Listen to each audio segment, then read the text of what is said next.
오늘은 어찌하여 나를 버리셨나이까 라는 제목으로 함께 여러분들과 말씀을 나눌 텐데요. 지금 4주 정도에 걸쳐서 우리의 자랑 십자가라는 주제로 이 말씀을 나가는데, 여러분, 이 말씀들 실은 여러분 다 아는 말씀이고요. 또 매년 부활절을 앞둔 고난주간 때, 특별 새벽기도 때 많이 설교하는 말씀입니다. 특히 오늘 여러분들과 함께 나누는 말씀은 많이 이렇게 들은 말씀이에요.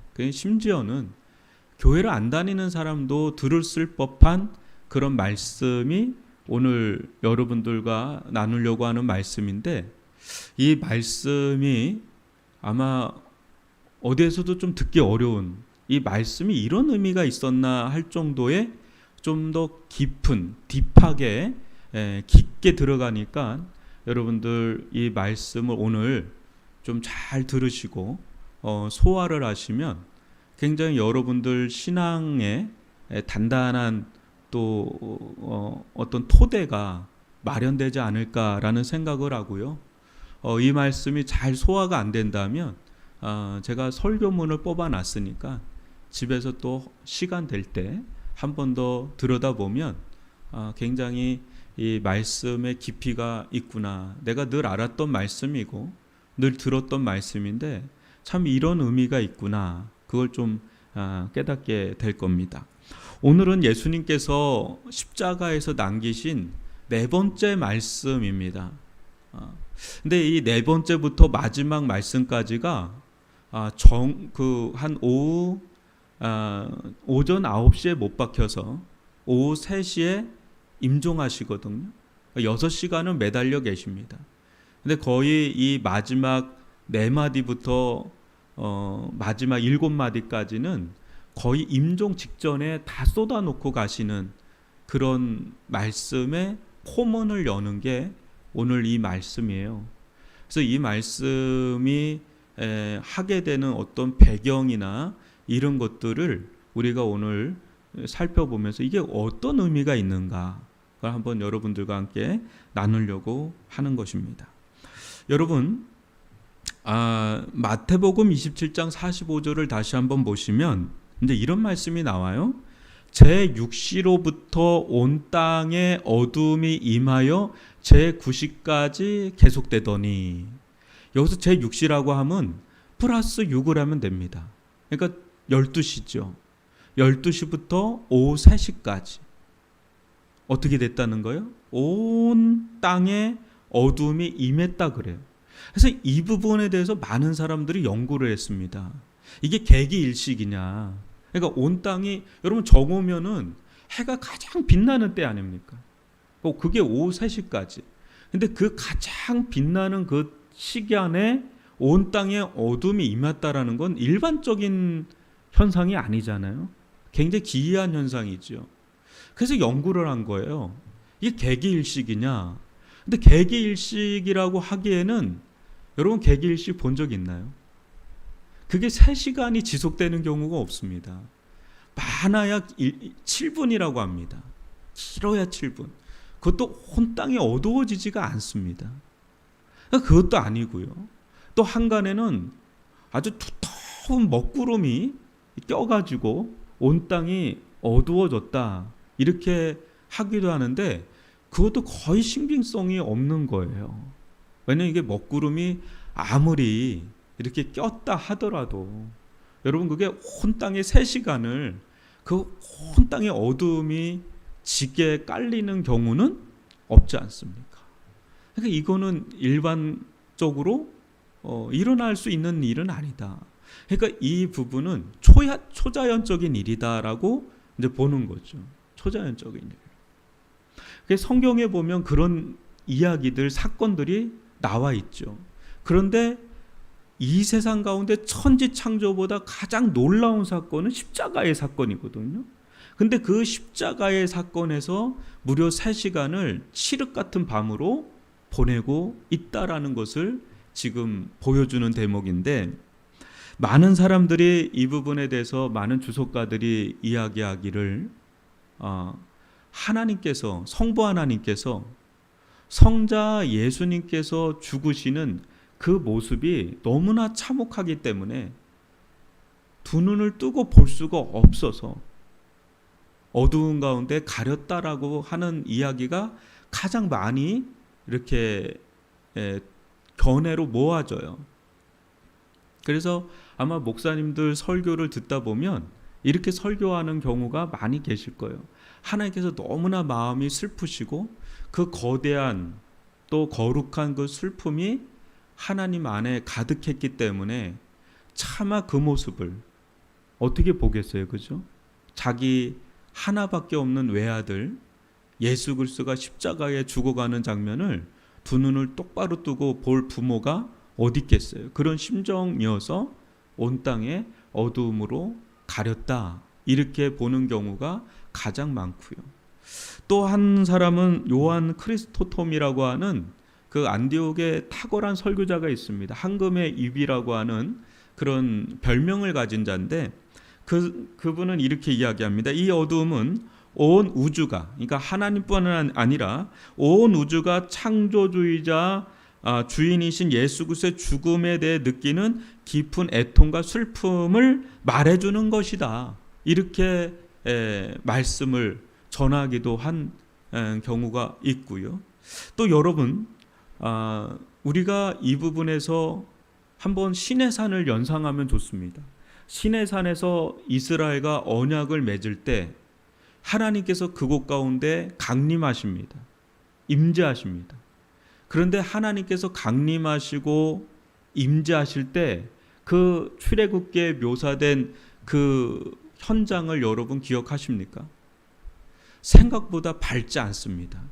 물론 성막과 성전에 하나님의 셰키나, 하나님의 영광이 임할 때는 감히 그것을 볼 수 없을 정도로 너무나 찬란한 빛으로 가득 차여 있는 경우도 있지만, 생각보다 시내산에서 하나님께서 강림하실 때 그 묘사를 보면 두 가지가 나타나요. 하나는 빽빽한 구름 가운데 어두워요. 그리고 거기에 천둥과 번개가 계속 내리치는 장면이 나옵니다. 그게 하나님께서 강력하게 임재할 때의 또 다른 모습이거든요. 그래서 지금 이 장면은 성삼위 하나님께서 강력하게 임재하는 모습을 나타내는 것이다, 이렇게 보는 견해도 있어요. 그래서 오히려 하나님의 임재가 너무나 강력하기 때문에, 하나님의 영광이 너무나 강력하기 때문에 그것이 도리어 어두움으로 나타난다라고 보는 견해도 있어요. 저는 이 세 견해가 다 나름 이유가 있다라고 봅니다. 여튼 지금 예수님께서 십자가에 못 박히셨고 세 마디 말씀을 하셨고 네 번째 말씀을 하실 때 장장 3시간에 걸쳐서 온 땅에 깊은 어두움이 임하면서요, 심지어는 마지막 예수님이 숨을 거둘 때 여러분 아시나요? 그때 지진이 일어납니다. 지진이 일어나면서 마태복음에 보면 더 놀라운 장면이 나타나는 거 아시나요? 죽은 자들이, 이전에 죽은 자들이 일어나서 부활하는 장면이 나와요. 그러니까 예수님께서 십자가에서 못 박혀 죽은 이 사건은요, 온 우주적인 사건이고요, 우리의 영원한 운명을 가르는 대사건이다라는 것을 분명히 가시적으로 이 기이한 현상을 통해서라도 하나님은 보여주고 있는 그런 장면이 바로 온 땅에 어두움이 임하는 이 모습에서 우리는 볼 수가 있습니다. 여러분, 십자가는 AD와 BC를 나누는 사건입니다.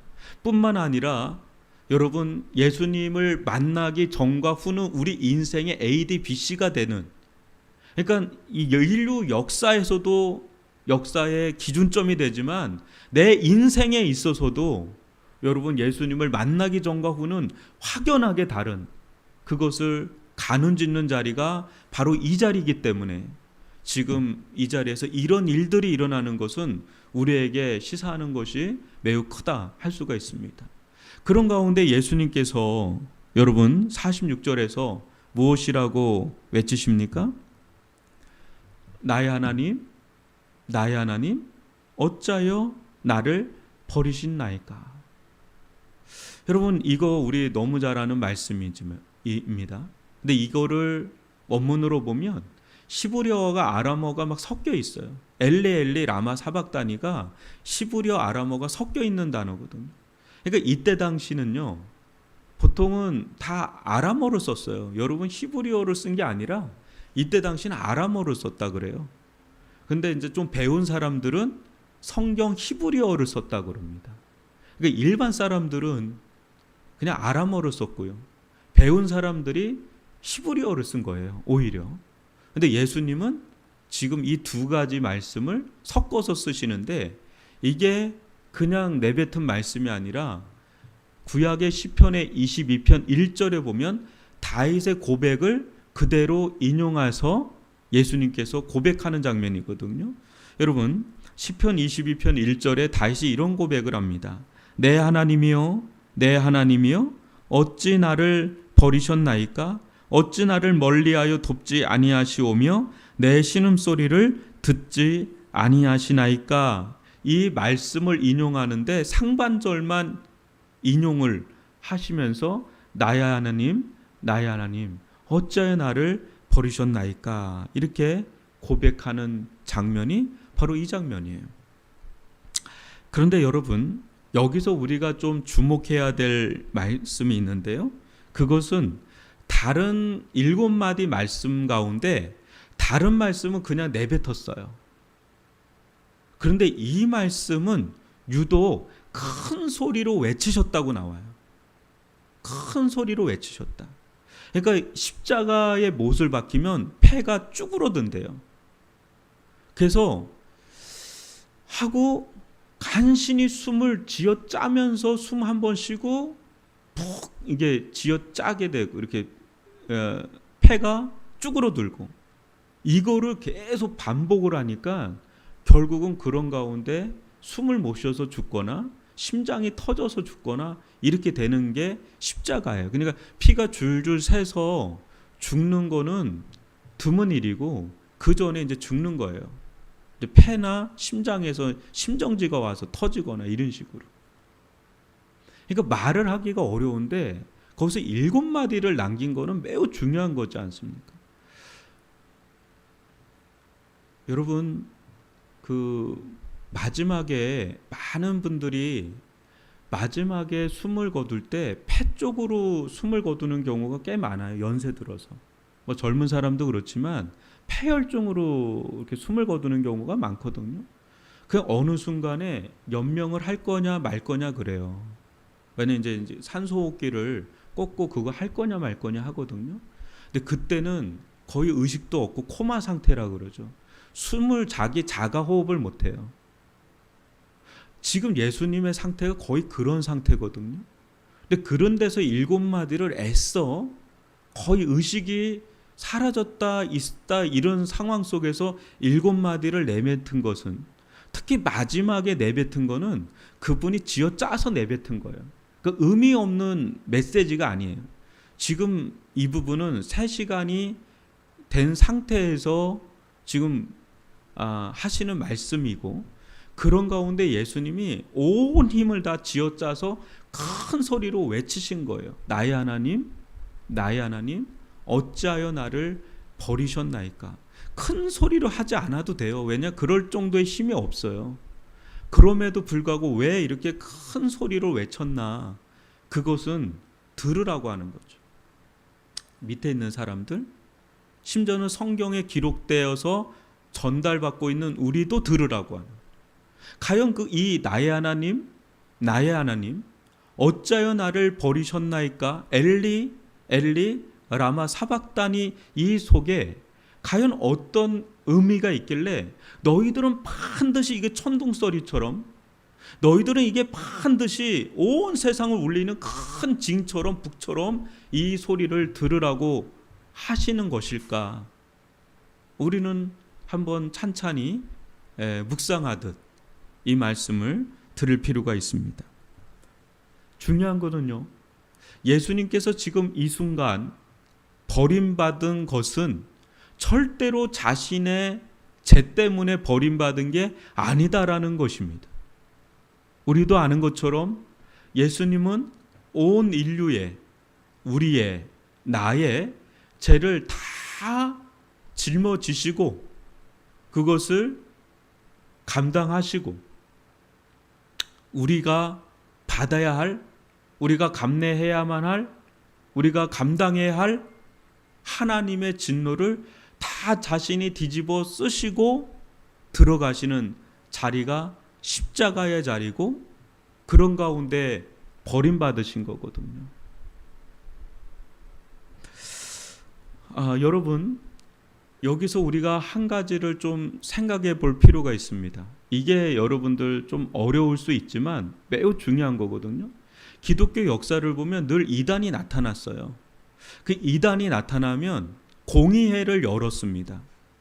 그래서 삼위일체, 예수님의 신성, 예수님의 인성, 이런 것들이 하나하나 정립이 돼서 오늘날은 편하게 우리가 이렇게 설교하거나 말씀을 들을 수 있게 된 거는, 과거에 그런 이단이 나타났을 때 그거를 하나하나 다 정립하면서 나갔는데, 이런 이단들이 있었습니다.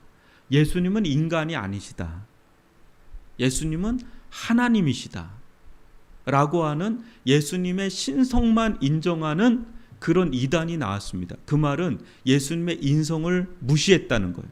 예수님의 인성을 부정했다는 거예요.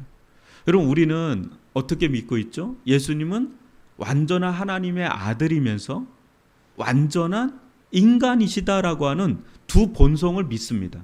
그걸 인성과 신성이라고 하죠. 좀 어렵지만 여러분, 칼케톤 회의에서 이게 이루어졌거든요. 근데 역사 가운데는 예수님은 인간이시다라고 주장하는 사람이 있었어요. 무리가. 그러다 보니까 예수님의 신성을 부정하는 거예요. 예수님은 하이의 사람이다, 예수님은 하나님이 아니다, 그러면서 하나님의, 예수님의 신성을 무시하는 자들이 있었습니다. 둘 다 이단으로 판결을 내렸어요. 여러분, 우리가 믿는 예수님은요, 완전한 인간이면서, 동정녀 마리아에게 난 완전한 인간이면서 동시에 하나님의 아들인 줄 믿습니다. 근데 이것이 왜 중요하냐? 이게 왜 중요하냐? 여러분, 십자가에서 예수님께서 이런 고백을 했어요. 금방, 나의 하나님, 나의 하나님, 어찌하여 나를 버리셨나이까? 라고 한다를 때 버림받았다는 겁니다. 너무나 고통받고 있고 또 버림받았다는 거예요. 그러면 예수님이 하나님이신데 어떻게 이런 일이 일어날 수 있느냐라고 공격을 해 들어올 수 있잖아요. 그죠?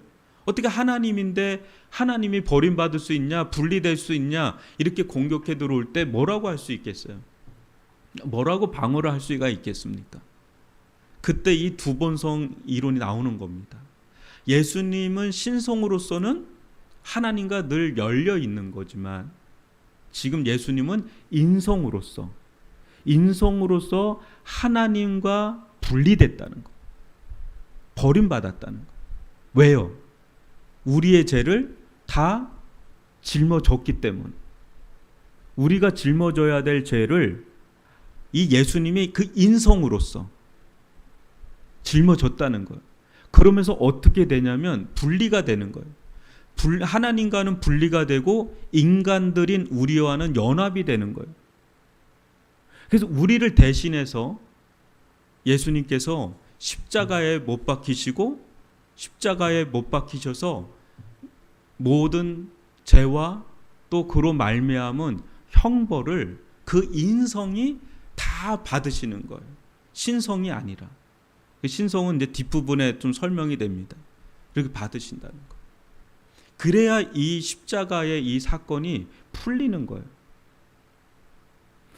여러분, 이것을 예수님은 가장 고통스러운 고백입니다. 그 인성으로서, 인간으로서 예수님이 고백했던 가장 고통스러운 고백입니다. 나의 하나님, 나의 하나님, 어찌하여 나를 버리셨나이까?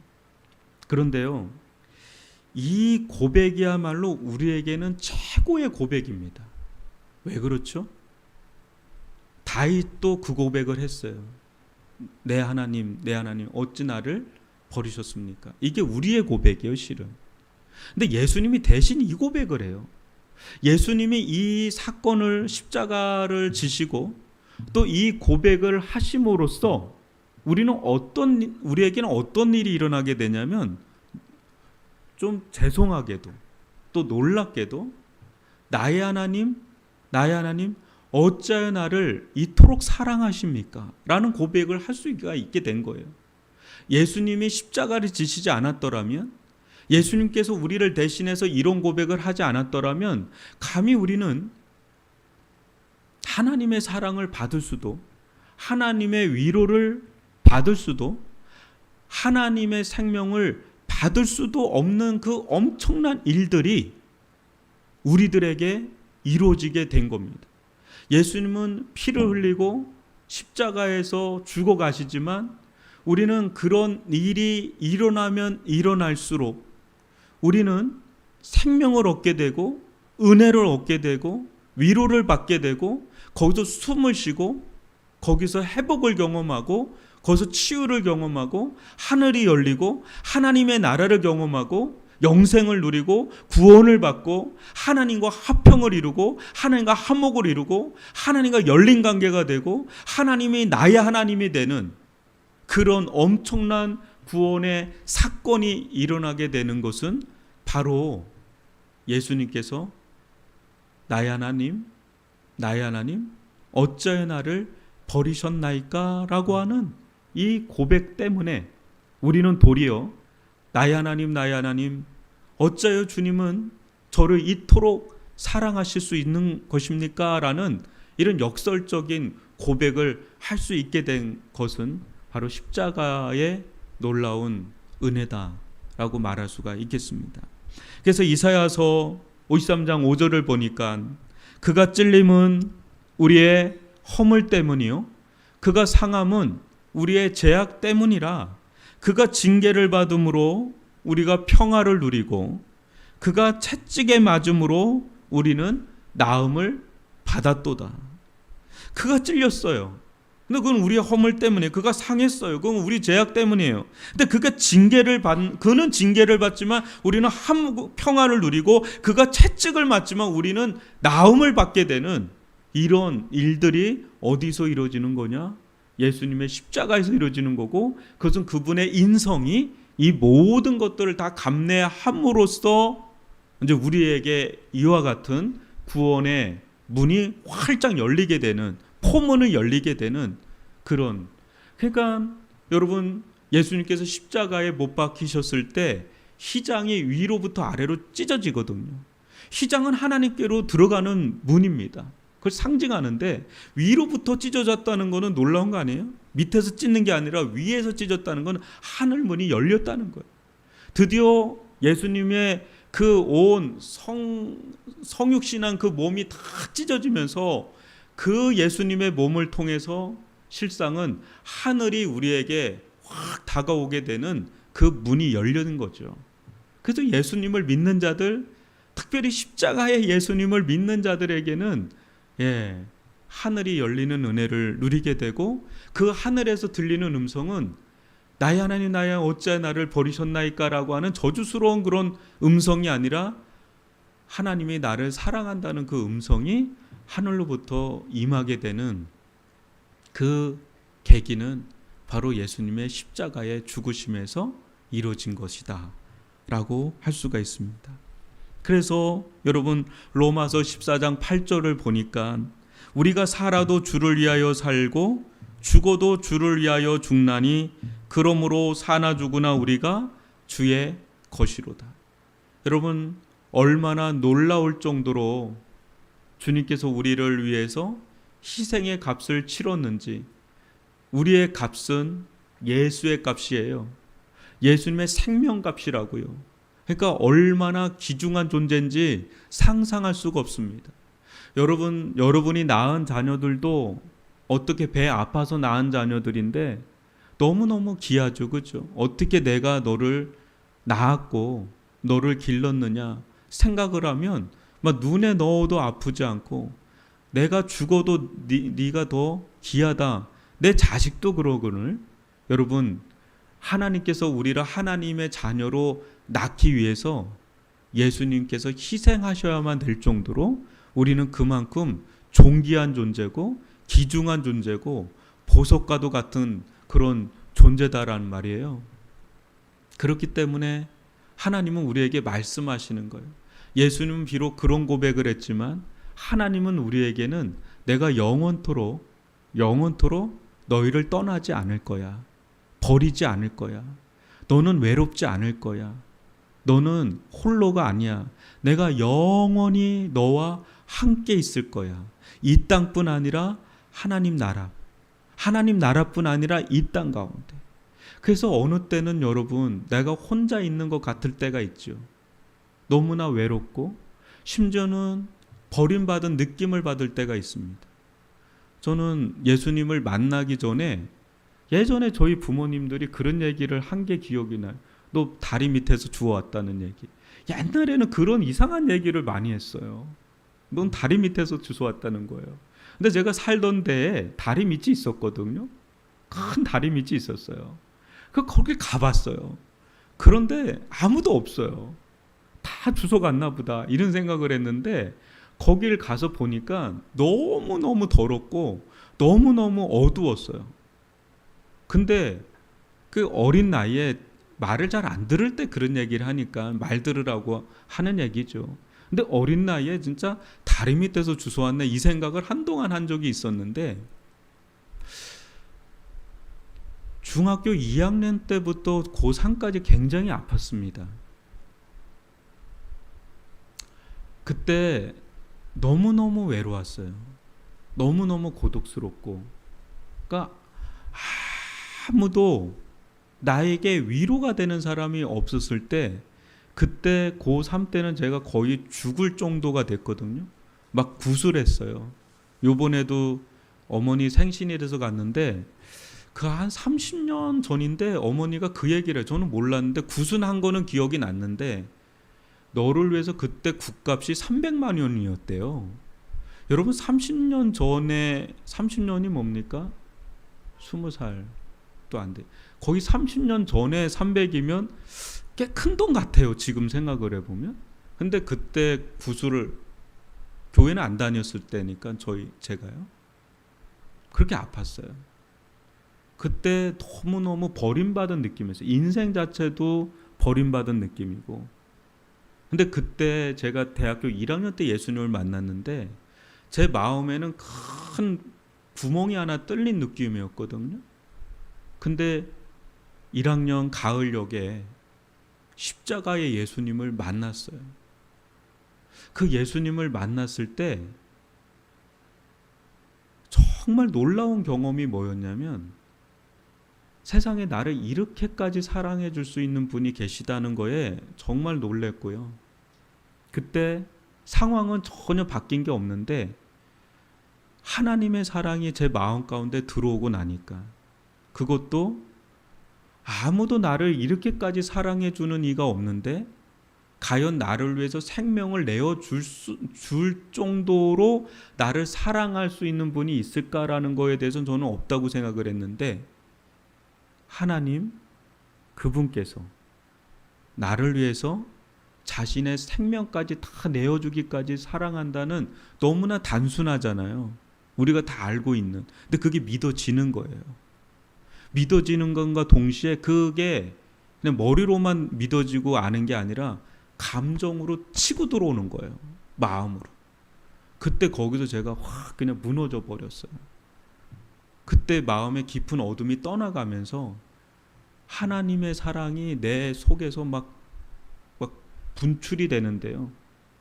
그 다음에 나타나는 증세가 뭐냐면 이 사랑을 모르는 사람에게 막 전하고 싶은 마음이 막 일어나요. 저는 굉장히 내성적인 사람이거든요. 말도 쭈뼛쭈뼛하고 막 이런 사람이었는데 이거는 너무 좋으니까 전하지 않으면 못 견디겠는 거죠. 저만 그러겠습니까?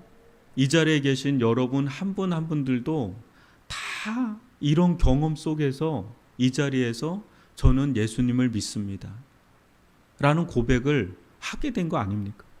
우리가 뭐 이론적으로 예수 믿으라고 해서 믿게 된 게 아니라 이 말로 다 할 수 없는 이 사랑이 들어오면서 정말 나는 이 세상 가운데 혼자고 너무나 외롭고 고독하고 이 세상을 살아나간다는 게 너무나 버거운 짐처럼 느껴졌는데 어느날 하나님이 나의 아버지가 되시고 십자가에서 예수님이 아낌없이 자신의 모든 걸 내어 주기까지 사랑하시는 그 사랑을 경험할 때 우리는 일어설 수가 있었고 우리의 깊은 인생의 상처도 치유가 되고 나를 넘어서서 다른 이들까지 섬길 수 있는 사람이 된 것은 나의 하나님, 나의 하나님 어찌하여 나를 이토록 사랑하십니까? 라고 하는 이 구원의 복음이 내 영혼을 치고 들어올 때, 밀고 들어올 때 그때 나는 이렇게 할렐루야 외치면서 변화된 거 아닙니까? 그러면서 나도 주님을 위해서 내 모든 것을 드려도 전혀 아깝지가 않고 더 드리지 못해서 너무너무 괴롭습니다. 이런 뜨거운 여러분 고백을 할 때가 있지 않았습니까? 그 고백이 여러분 예수님께서 우리에게 부어주신 사랑에 비하면 우리가 주님께 내어드리는 마음은 너무너무 간잔종지만도 못하다는 것을 알게 되기에 우리는 은혜를 받을 때 주님께 더 드리고 싶은 마음으로 더 열렬하게 주님께 감격하면서 감사하면서 그렇게 살고픈 마음의 결단을 할 때가 있지 않습니까? 여러분 오늘 우리 이 시간을 빌어서 예수님께서 이러한 외침을 큰 소리로 하지 않았더라면 우리에게 감히 일어날 수 없는 너무나 놀라운 구원의 은혜를 다시 한번 상기하면서 우리의 식어진 가슴이 다시금 회복되고 주님을 열렬하게 사랑하는 그런 은혜 회복이 있기를 주님의 이름으로 축원합니다. 마지막으로 여러분 예수님께서 죽어가시면서 했던 외침이 이거죠. 나의 하나님, 나의 하나님이에요. 엘리, 엘리입니다. 근데 여러분 이 엘리, 엘리라는 이것은 나의 하나님, 나의 하나님이라는 고백이지만은 이것은 원어적으로 들어가면 굉장히 친밀한 고백이라고 그래요. 저도 요번에 이거를 연구하면서 처음 알았어요. 늘 이거를 봤지만 굉장히 친밀할 때 하나님을 부르는 고백과 하나님을 그냥 부를 때 고백이 다른데 지금 이 고백은 되게 친밀한 고백입니다. 그럼 아까 얘기했죠. 어찌하여 나를 버리셨나이까 했던 그분이 나의 하나님, 나의 하나님에서는 굉장히 친밀한 이중성이 있잖아요. 그러니까 이걸 풀려면 아까 말했던 예수님의 신성과 인성을 그래서 알아야 된다는 거예요. 인성으로서는 어찌하여 나를 버리셨나이까 고백했지만 지금 나의 하나님, 나의 하나님은 어떤 측면에서 고백인가요? 그건 신성을 가지신 예수님으로서의 고백이라는 거죠. 그런데 여러분 예수님께서 이 고백을 하신 것은 이유가 있어요. 물론 예수님 자체가 그러신 거고 우리가 이제는 그런 고백을 할 수 있는 자들로 변화시키기 위해서 구원시키기 위해서 이 고백을 한 겁니다. 그래서 예수님의 십자가를 경험하게 될 때 우리는 이제는 그냥 하나님이 아니에요. 그죠? 그냥 누구의 하나님도 아니고 어머니의 하나님, 아버지의 하나님, 뭐 우리의 하나님 그런 하나님이 아니라 이제 어떤 고백을 하게 되죠? 이제 나의 하나님으로 인격적으로 고백하게 돼요. 부모들은 자녀들을 놓고 기도하죠. 그죠? 우리 아이가 때가 되면 하나님 인격적으로 하나님 만나주세요. 그거를 기도합니다. 왜냐하면 내가 믿어서 우리 애를 교회로 데려오지만 이 애를 그래서 모태신앙이라고 해요. 근데 이게 모태신앙이 이제 진짜 신앙으로 될 때는 알죠. 우리가 나도 그런 경험을 했고 우리 아이가 사춘기가 될 때든지 아니면 성인이 될 때 언젠가 하나님 저 아이가 인격적으로 하나님을 만나게 해주세요. 이 기도를 합니다. 그럴 때 진짜 나의 하나님이 되니까. 그래서 예수님을 믿게 되는 순간에 우리는 이제 하나님이 거리감이 있는 분이 아니라 너무나 친근한 하나님. 그래서 심지어 아버지라고 그러죠. 하나님의 아버지. 나의 아버지. 그래서 어느 때는 우리는 뭐 하나님이라고 부르지도 않아요. 아버지 그래요. 그냥 아버지.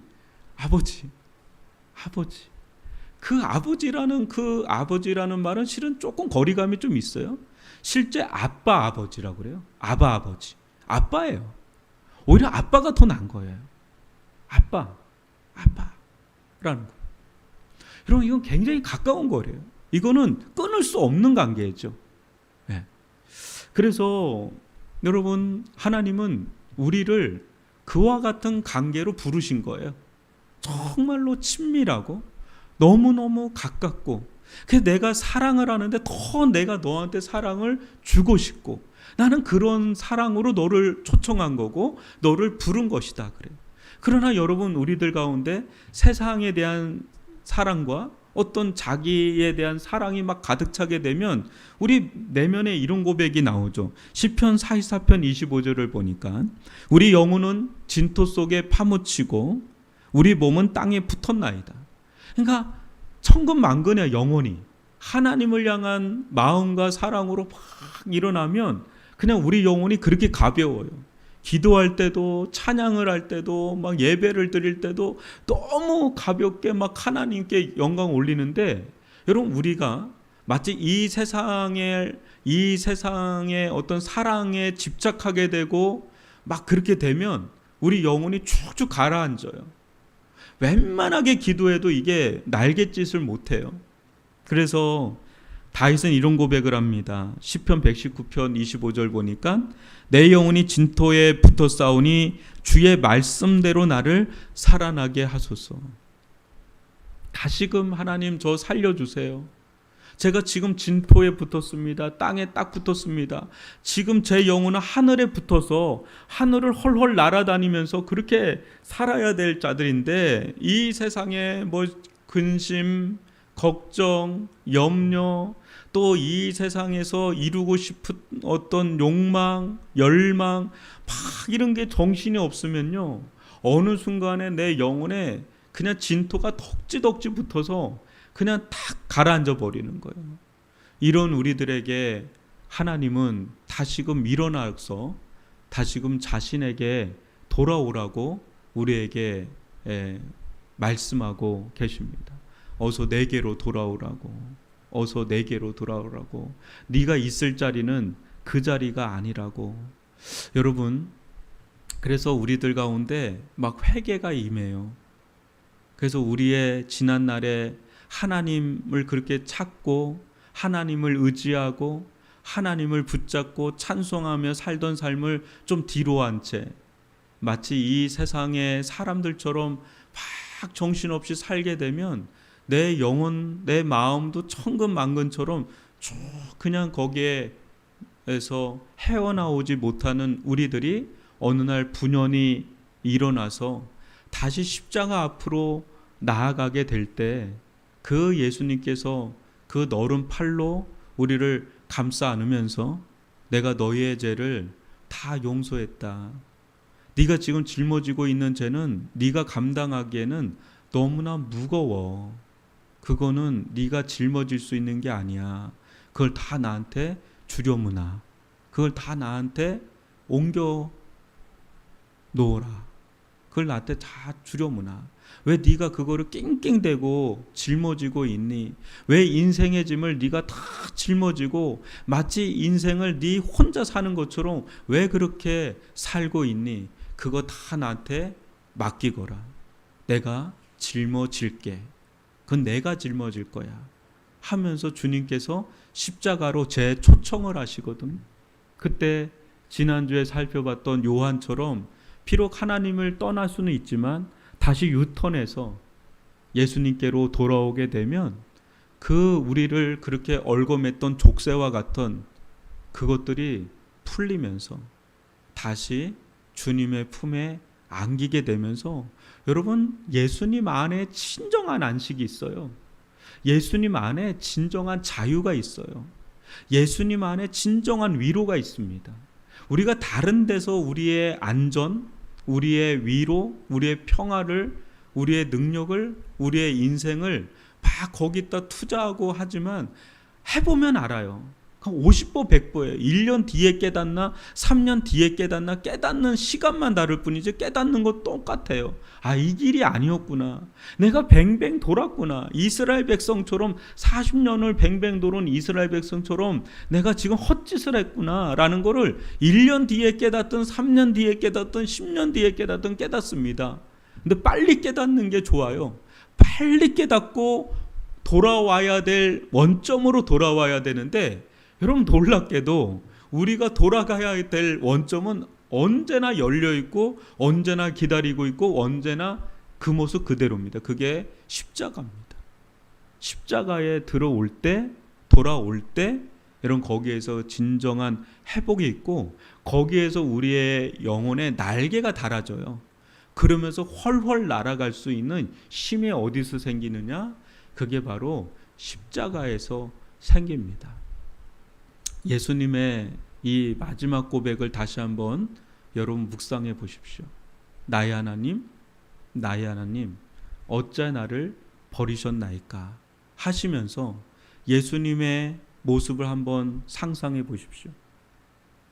머리에 피가 줄줄 흐르고 온 몸에 상처로 온몸이 피투성이로 도배가 돼 있고 창에 허리 상에서 거기서 줄줄 흐르고 있는 예수님의 핏소리를 한번 들으신다면 예수님이 왜 저기에서 저렇게 하셔야만 하는가를 다시 한번 여러분 이 시간을 빌어서 깊이 묵상한다면 그것은 다 우리를 향한 예수님의 마음이고 하트고 사랑이다라는 것을 아신다면 여러분 우리가 돌아가야 될, 또 붙잡아야 될, 추구해야 될 길 또한 십자가다라는 것을 아시고 거기에서 비로소 하늘문이 열리고 하늘에 말할 수 없는 위로가 거기에서 또 평화가 임한다는 것을 안다면 여러분 우리의 두 눈에, 여러분들의 영혼의 두 눈에 예수님의 십자가의 은혜가 또렷하게 보여서 그것이 우리의 길이 되고 진리가 되고 생명이 되어서 그 초점이 흐려지지 않고 그 초점을 붙잡고 바라보면서 가는 저와 여러분이 되시기를 주님의 이름으로 축원합니다.